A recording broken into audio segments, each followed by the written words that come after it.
Hi hello welcome all to Nisha's online academy. നമ്മളിന്ന് പറഞ്ഞ പോലെ നമ്മൾ ടൈപ്സ് ഓഫ് അസസ്മെൻറ്റിനെ കുറിച്ച് കുറച്ച് കൺഫ്യൂഷൻ ഉണ്ട്. കാരണം ചെറിയ ചെറിയ ചെറിയ ടൈപ്സ് ഓഫ് അസസ്മെൻ്റ് ആണ്.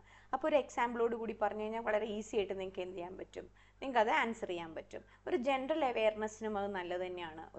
നിങ്ങൾക്ക് അറിഞ്ഞിരിക്കാം. കാരണം റെഗുലർ അസസ്മെൻ്റ് ഉണ്ട്, self assessment, protective, best judgement, ഇങ്ങനെയൊക്കെ പറയുന്നത്. സോ അത് നിങ്ങൾക്ക് കാര്യം മനസ്സിലാക്കി കഴിഞ്ഞാൽ നിങ്ങൾക്ക് ക്ലിയർ ആയിട്ട് അത് എന്ത് ചെയ്യാൻ പറ്റും, എഴുതാൻ പറ്റും. എക്സാമ്പിൾ മനസ്സിലാക്കി കഴിഞ്ഞാൽ ആ എക്സാമ്പിളും നിങ്ങൾക്ക് എന്ത് ചെയ്യാം, നിങ്ങൾക്ക് ആൻസർ പേപ്പറിൽ അത് എഴുതുകയും ചെയ്യാം. ടെലഗ്രാം ചാനലിൽ ഇതിൻ്റെ നോട്ടും ഇടാം കേട്ടോ. മനസ്സിലാവുന്നുണ്ടല്ലോ അല്ലേ? മറക്കാതെ ചാനൽ സബ്സ്ക്രൈബ് ചെയ്യണം. Okay, then will go to the subject. Okay, അപ്പോൾ നമുക്ക് ഇന്ന് പെട്ടെന്ന് ഞാൻ പറഞ്ഞുതരാം എന്താണ് different types of assessment. Income tax. അപ്പോൾ എന്താണ് അസസ്മെൻറ്റ് എന്ന് ചോദിക്കുമ്പോൾ പറയണ്ടേ, അതായത് it's a process. Income tax assessment എന്ന് പറഞ്ഞാൽ ഇൻകം ടാക്സ് ഡിപ്പാർട്ട്മെൻറ്റ് ഒരു പ്രോസസ്സാണ്. എന്തിനു വേണ്ടിയിട്ട്? വെരിഫൈ ചെയ്യാണ്. ഓരോ ഇൻകം ടാക്സ് പേയറും ഡിക്ലെയർ ചെയ്യുന്ന ഇൻകം കറക്റ്റാണോ, തെറ്റുണ്ടോ, അതിലെന്തെങ്കിലും തെറ്റുകളുണ്ടോ എന്നൊക്കെ ഉള്ളത് ഒന്ന് വെരിഫൈ ചെയ്യും. ആ വെരിഫൈ ചെയ്യുന്ന പ്രോസസ്സിനെയാണ് എന്ത് പറയുന്നത്, അസസ്മെൻറ്റ് എന്നാണ് അതിനെ പറയാം. അപ്പോൾ അവിടെ ഇൻകം ടാക്സ് ഡിപ്പാർട്ട്മെൻറ്റ് നോക്കും total income tax pair report ചെയ്തിട്ടുണ്ടോ. ഇനി അതിൽ മേടിച്ചിട്ടുള്ള ഡിഡക്ഷൻസും എക്സെംഷൻസും കറക്റ്റ് ക്ലെയിം ചെയ്തിട്ടുണ്ടോ നോക്കും. അതേപോലെ തന്നെ ക്ലെയിം ചെയ്തത് കൂടുതലുണ്ടോ കുറവുണ്ടോ എന്ന് നോക്കും. അതേപോലെ അടച്ച TDS നോക്കും, അഡ്വാൻസ് ടാക്സ് അടച്ചിട്ടുണ്ടോ എന്നൊക്കെ നോക്കും. So the entire process of verifying whether the income declared by the tax payer is correct, whether the correct amount of tax has been calculated. ഈ പ്രോസസ്സിനെയാണ് എന്ത് പറയുന്നത്, അസസ്മെൻറ്റ് എന്നാണ് പറയാം. അപ്പോൾ പലരും അത് കൺഫ്യൂസ്ഡ് ആയിരുന്നു. എന്താണ് ഈ അസസ്മെൻറ്റ്? റിട്ടേൺ ഫയൽ ചെയ്യുന്നതാണോ? അല്ല, ഇൻകം ടാക്സിൻ്റെ പ്രോസസ്സാണ്. നമ്മൾ കൊടുത്തിട്ടുള്ള റിട്ടേൺ കറക്റ്റ് ആണോ, നമ്മൾ അടച്ച ടാക്സ് കറക്റ്റ് ആണോ എന്ന് വെരിഫൈ ചെയ്യുന്ന പ്രോസസ്സിനെയാണ് എന്ത് പറയുന്നത്, അസസ്മെൻറ്റ് എന്നാണ് അതിനെ പറയാം. അപ്പോൾ there are different types of assessment categorise ചെയ്തിട്ടുണ്ട് ഇൻകം ടാക്സ് ഡിപ്പാർട്ട്മെൻറ്റിൽ. അതിൽ ഒരു ടൈപ്പ് ഓഫ് അസസ്മെൻ്റ് ആണ് self assessment.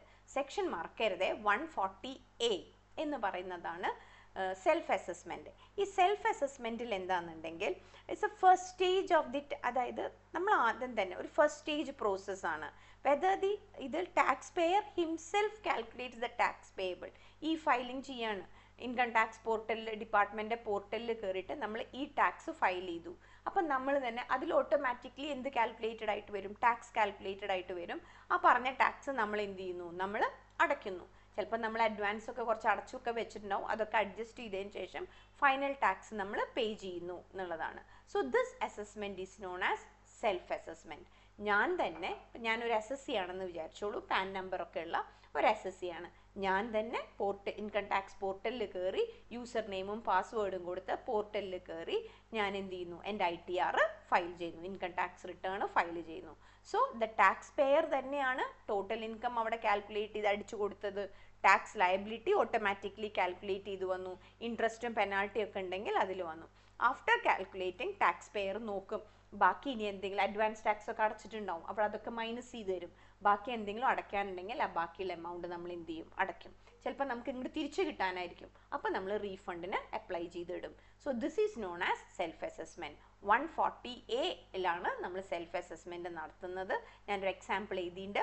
Ravi earns an income of 6 ലക്ഷമാണ് ഒരു കൊല്ലം അയാളുടെ ഇൻകം. അയാളുടെ എംപ്ലോയർ 40,000 രൂപ അയാളുടെ കയ്യിൽ നിന്ന് ഓൾറെഡി TDS പിടിച്ചിരിക്കുന്നു.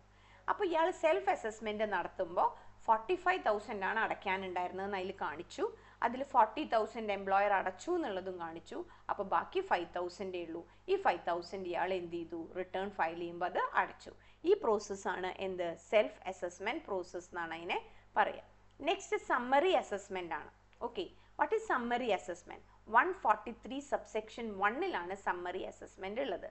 സമ്മറി അസസ്മെൻറ്റിൽ എന്താണെന്ന് വെച്ചാൽ ഇതൊരു കമ്പ്യൂട്ടറൈസ്ഡ് പ്രിലിമിനറി ചെക്കിംഗ് ആണ്. കമ്പ്യൂട്ടർ തന്നെ സെൽഫ് അസസ്മെൻറ്റ് നമ്മൾ നടത്തി. അത് കഴിഞ്ഞിട്ട് സമ്മറി അസസ്മെൻറ്റ് എന്ന് പറയുമ്പോൾ ഒരു സെൻട്രലൈസ്ഡ് പ്രോസസ്സിംഗ് സെൻറ്ററിൽ നമ്മളുടെ റിട്ടേൺ ഒന്ന് പ്രിലിമിനറി ചെക്കിംഗ് നടത്തും. ഓക്കെ, അതിലെന്തെങ്കിലും മാത്തമാറ്റിക്കൽ എറേഴ്സ് ഉണ്ടോ, ഇൻകം ടാക്സ് കാൽക്കുലേഷൻസിൽ എറർ ഉണ്ടോ, TDS നമ്മൾ അടച്ച TDSും അതിൽ വന്ന TDSും തമ്മിൽ മിസ്മാച്ച് ഉണ്ടോ, ഇൻകൺസിസ്റ്റൻസി ഡിഡക്ഷൻസ് നമ്മൾ ഇൻകൺസിസ്റ്റൻ്റ് ആയിട്ടുള്ള ഒരു ഡിഡക്ഷൻ നമ്മൾ ക്ലെയിം ചെയ്തിട്ടുണ്ടോ? ഇത് automatically computer will do that without human intervention. So this assessment is known as summary assessment. So computer checking ആണ്, അത് ഹ്യൂമൻ ഇൻ്റർവെൻഷൻ ഇല്ലാതെ കമ്പ്യൂട്ടറൈസ്ഡ് പ്രിലിമിനറി ചെക്കിംഗ് നടത്തുന്നു. നമ്മളുടെ അടച്ച ടാക്സ് മാത്തമാറ്റിക്കൽ എറേഴ്സ് ഉണ്ടോ, നമ്മൾ ഇൻകറക്റ്റ് ടാക്സ് കാൽക്കുലേഷൻസ് വന്നിട്ടുണ്ടോ, TDSൽ മിസ്മാച്ച് ഉണ്ടോ, ഇൻകൺസിസ്റ്റൻസി ഉണ്ടോ ഡിഡക്ഷനിൽ, ഈ ചെയ്യുന്ന പ്രൊസീജിയറിനെയാണ് എന്ത് പറയുന്നത്?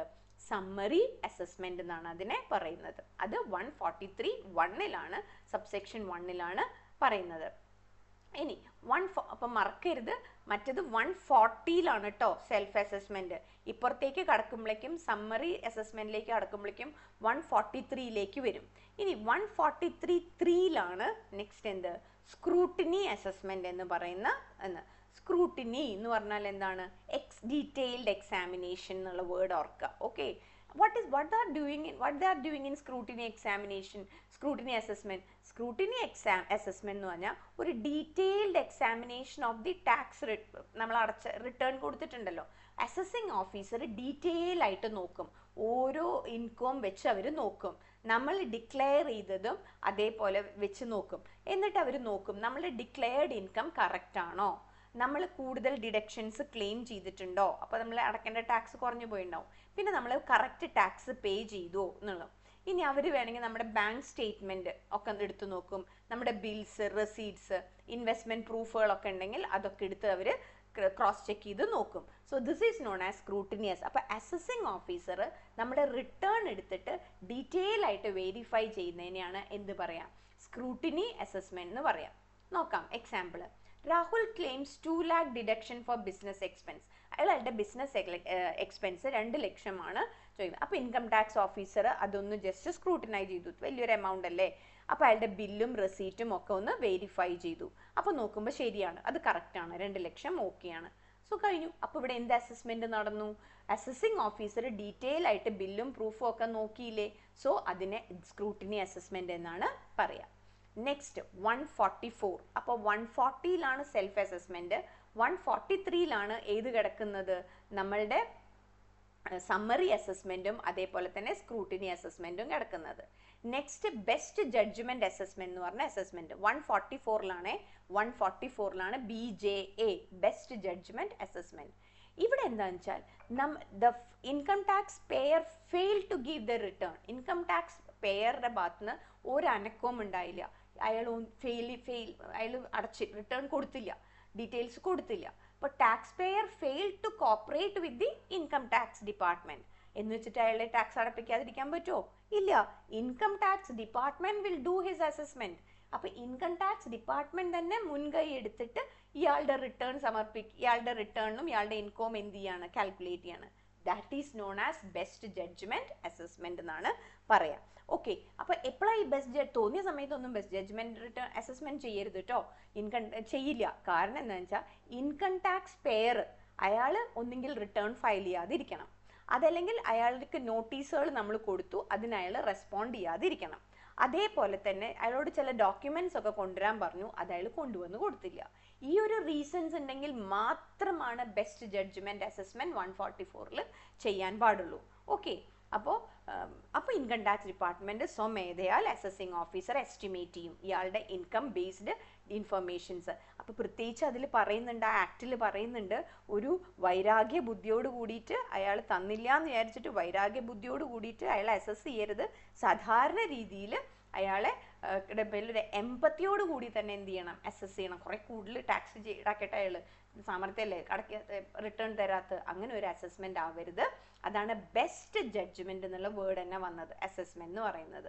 ഷോപ്പ് ഓണർ ഒരു എക്സാമ്പിൾ ചെയ്യുന്ന shop owner income tax return file ചെയ്യുന്നില്ല, അയാളോട് ഇൻഫർമേഷൻ ബാങ്ക് ഡെപ്പോസിറ്റ്സ് ഡീറ്റെയിൽസ് ഒക്കെ തരാൻ പറഞ്ഞു, അതൊക്കെ തരാൻ പറഞ്ഞു, ഒന്നും കൊടുക്കുന്നില്ല. അപ്പോൾ ബെസ്റ്റ് ജഡ്ജ്മെന്റ് അസസ്മെന്റ് എടുക്കാം. അങ്ങനെ ആകുമ്പോൾ കമ്പനി ഇൻകം ടാക്സ് ഡിപ്പാർട്ട്മെന്റ് അയാളുടെ ബാങ്ക് ഡെപ്പോസിറ്റ്സ് പരിശോധിക്കും, അയാളുടെ GST റെക്കോർഡ്സും അയാളുടെ പ്രീവിയസ് ഇയറിനും കൂടി നോക്കിയിട്ട് അയാളുടെ ഏകദേശം ഈ വർഷത്തെ ഇൻകം എത്രയായിരിക്കും എന്ന് കാൽക്കുലേറ്റ് ചെയ്തിട്ട് അയാളോട് എന്ത് ചെയ്യാൻ പറയും? കോപ്പറേറ്റ് ചെയ്യാൻ പറയും. എന്നിട്ട് ഞങ്ങൾ ടാക്സ് നിങ്ങളുടെ കാൽക്കുലേറ്റ് ചെയ്തിട്ടുണ്ട്, ഇത് അടച്ചോളൂ എന്ന് പറയും. This is best judgement assessment. And the fifth one is income escaping assessment. അതിന് വേറൊരു പേരാണ് റീ അസസ്മെന്റ്. നോക്കി നോക്കൂ, 147 വന്നു. അപ്പോൾ 140 വന്നു സെൽഫ് അസസ്മെന്റ്, അതേപോലെ തന്നെ 143 രണ്ട് അസസ്മെന്റ് വന്നു, 144 ബെസ്റ്റ് ജഡ്ജ്മെന്റ് അസസ്മെന്റ് വന്നു, 147 ഇൻകം എസ്കേപ്പിംഗ് അസസ്മെന്റ്. നോക്കി നോക്കൂ, പേര് തന്നെ കിട്ടും അല്ലേ. The assessment is done when the income tax ഓഫീസർക്ക് ഒരു തോന്നലാണ്, assessing officer believe that an income has been escaped. ഇയാൾ തന്ന റിട്ടേണിൽ ഒരു 2-3 ഇൻകമുകൾ ഇയാൾ കാണിച്ചിട്ടില്ല. ഇങ്ങനെ ഒരു സംശയം ആരുടെ ഉള്ളിൽ വന്നു? ഇൻകം ടാക്സ് ഓഫീസറുടെ ഉള്ളിൽ വന്നു, അസസിംഗ് ഓഫീസറുടെ ഉള്ളിൽ വന്നു. So the officer reopens the assessment and reassess the income.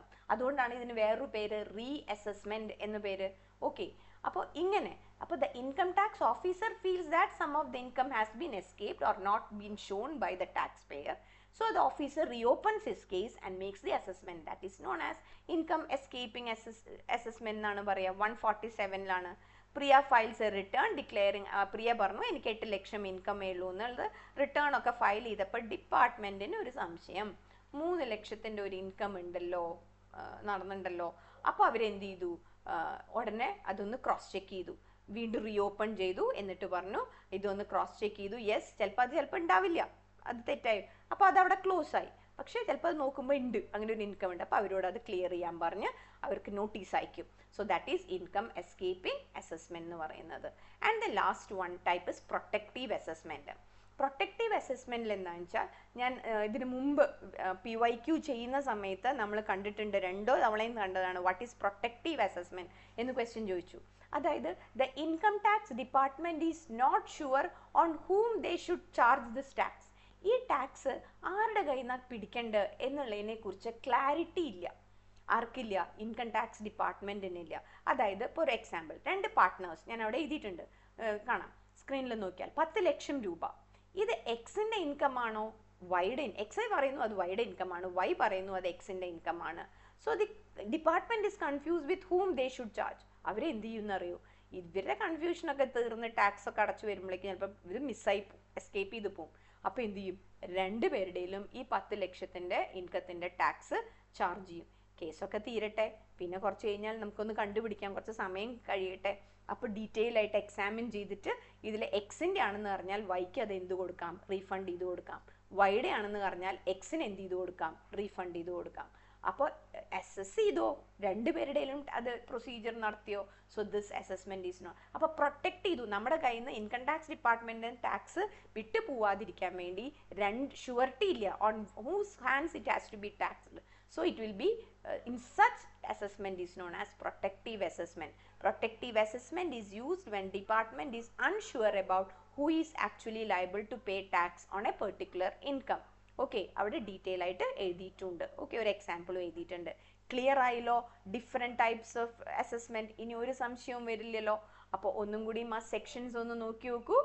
Section 140 ഏത് പറയുന്നത്? Self. 140A self assessment, 143(1) summary assessment, 143 തന്നെയാണ് എസ് വെച്ചിട്ടുള്ള സ്ക്രൂട്ടിനി അസസ്മെന്റും വരുന്നത്, 143(3) 144 ബെസ്റ്റ് ജഡ്ജ്മെന്റ് വരുന്നത്, 147 ഇൻകം എസ്കേപ്പിംഗ് അസസ്മെന്റ് വരുന്നത്.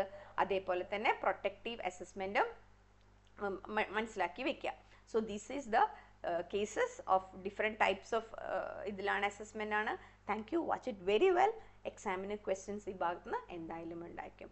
മറക്കരുത്, ചാനൽ സബ്സ്ക്രൈബ് ചെയ്യണം, ഇഷ്ടപ്പെട്ടാൽ ലൈക്കും ചെയ്യണം, ആവശ്യമുള്ള ഫ്രണ്ട്സിന് എന്ത് ചെയ്യണം? ഇത് നിങ്ങൾ ഷെയർ ചെയ്യും വേണം. Okay, thank you, by.